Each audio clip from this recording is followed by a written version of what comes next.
Hello friends, তো চলে এলাম একটি মিনি ব্লগ নিয়ে। তো দেখো, আজ আমি বানাবো আমসত্ত্ব।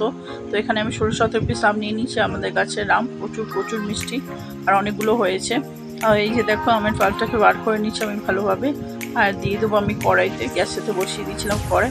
তো দেখো, এখানে আমি একটুখানি হালকা গরম করে নেবো, হালকা মানে ভালোভাবে গরম করে নেবো। আমের পালটাকে যখন একটু ঘন ঘন হয়ে যাবে, তখন ভাবে যে আমের সত্ত্বটা হয়ে গেছে।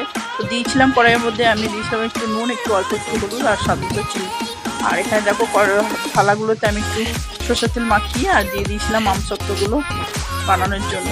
আর এখানে আমি রোদেও দিয়েছিলাম। তো আমাদের ফার্স্ট দিন 2 দিন রোদে দিতে লেগেছিলো।